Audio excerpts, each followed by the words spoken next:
So now the kettlebell swing is like the gold standard of kettlebell training. If you think of kettlebells, you probably think of a kettlebell swing. And as you get into more technically demanding exercises, the swing is the base of those exercises, such as clean snatches, things like that everyone wants to do.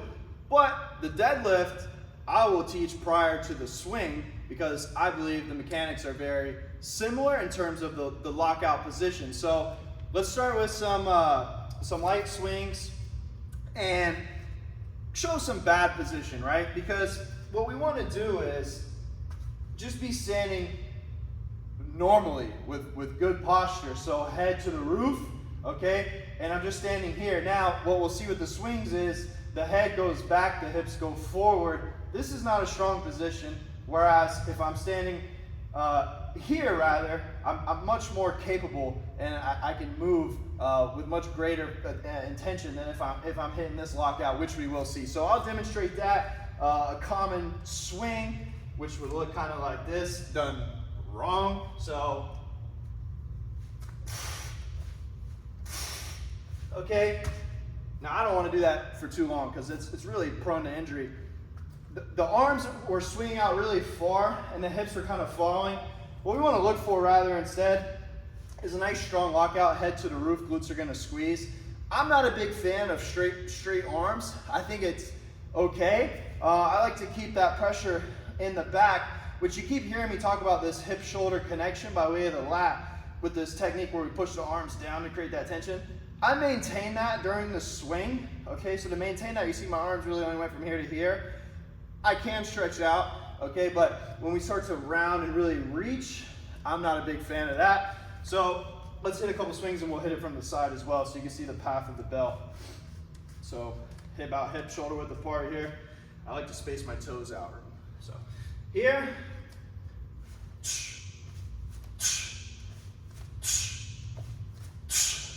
now it's a very violent lockout, okay? It's very quick, it's a very explosive move. That's why I really like the swing. It's very dynamic, very fast, very explosive, right?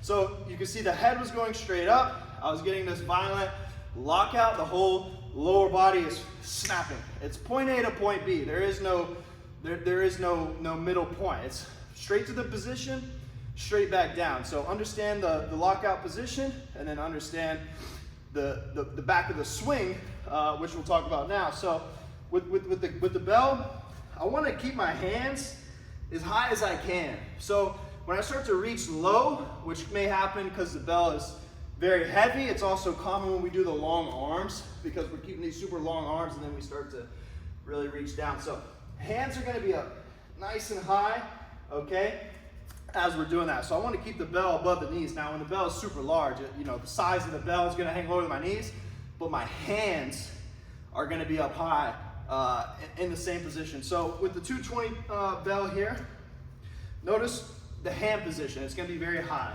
okay?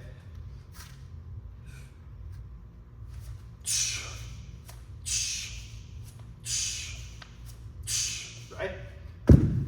Hand position very high. Now, when we move to the bigger bells, I think it's a great idea to do heavier swings, but understand that how far the swing is going to go, it's going to be significantly lower. And that's okay because you're still getting that explosive lockout through the legs, right? So you can see the difference between that swing, which was really floating very high. This swing got a little lower, it's a little bit heavier. This one's barely even going to be moving, okay? I'm just getting that lockout and creating that pressure and being able to withstand that pressure that's coming from the downswing. So with the bigger bell, we'll see how I do on this guy. It's been a little minute, but we're here, okay? Boom. Notice it's going to be a very small amount of arm swing because I'm trying to keep that pressure locked in solid so I can manage that amount of weight, which is pretty significant. So